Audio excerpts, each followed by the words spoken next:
Hi team, we run Coach Alexa here, coach for Reading, South Oxfordshire and online. I wanted to explore a little bit about heart rate today, and I guess the underpinning sort of theme behind this video is the fact that we are all experiments of one. And by that I mean, there's a huge amount of research out there on lots of topics, aren't there, around running, around training, around nutrition, heart rate zones, studies and all sorts of stuff. And generally speaking, one of the signs of a good scientific study is that it's looked at a lot of people. You're not just looking at 5 people. You might get some random results that sort of skew everything. So you want to look at lots of people.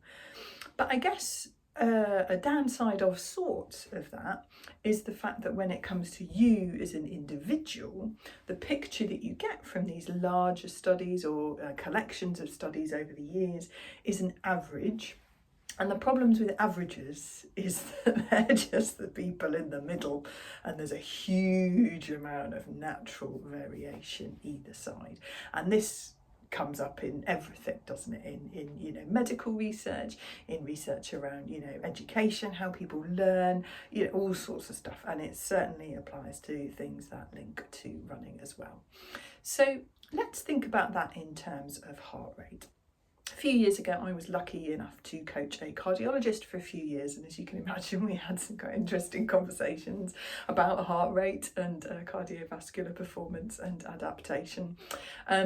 And that, and alongside a lot of research that I've done myself over the years, found a few interesting conclusions. So conclusion number 1, the maximum heart rate calculation that's used by most watchers is variations on a theme. There are a few different ones out there, the most popular being 220 minus your age is your maximum heart rate. So that and all other maximum heart rate formulas that look really, really simple and straightforward are only accurate for around half of us. Now this is because when I talked about these averages, Mr. Average or Miss Average is in the middle, and then we've got this sort of bell curve of people that go off to either side generally in a graph, and the maximum heart rate calculation fits about 50% of us that sit in the middle. It does not take into account the other 50% of us, 25% on one lower end, 25% on a higher end. So when we have our watch, it will usually default to some form of maximum heart rate calculation, which is only accurate for half of us. So tweaking that and learning that if you want to be driven by heart rate for training is a good idea. The other assumption that is made by a lot of the heart rate zone calculations is that people's progressions through the zones are linear. So generally a zone is a percentage, usually 10% wide sort of zones in between resting heart rate and maximum heart rate, and it assumes that your cardiovascular performance progresses in a very linear fashion from resting to maximum. And again, that's not true either. So I've certainly seen, research around this, and it's my, personal experience working with individual runners. Some people have a much bigger endurance base, and it's harder to get them to peak higher. Some people find it more difficult to hold their heart rate at their lower zones, but they have a lot more capacity for training at the top end. Some of that will be the strengths or weaknesses that we're born with, and some of that can be changed by training. And this brings me on to my next point, is that where you sit with maximum heart rate, with resting heart rate, with your zones, all of that sort of stuff will change. It changes with training. That's one of the things we're trying to do, in fact, with any form of cardiovascular training, whatever the sport, will hopefully improve our cardiovascular performance and efficiency.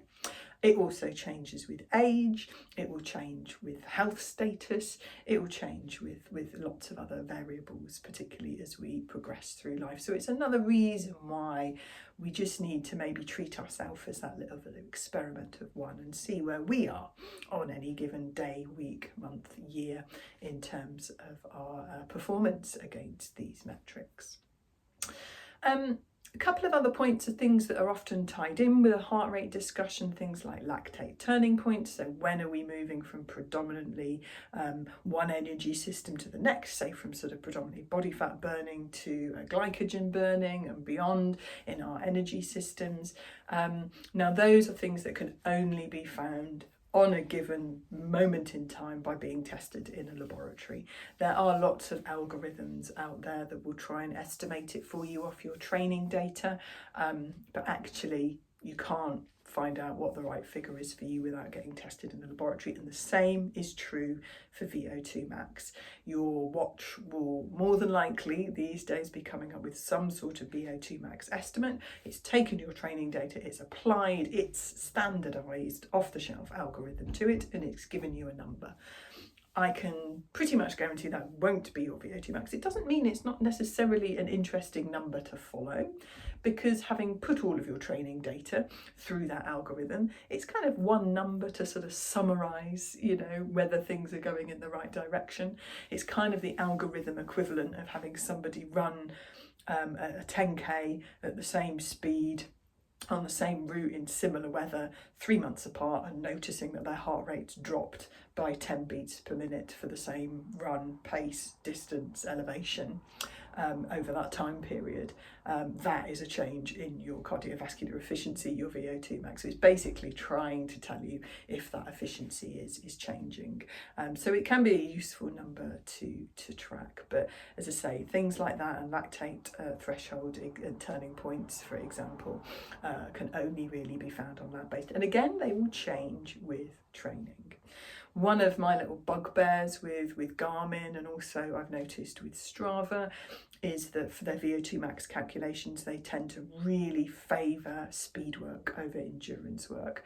So I've had it flag that when I'm training people for, I've moved from training people for, say, a half marathon up to an ultra distance, it's saying that they're detraining, it's saying that their VO2 max is reducing.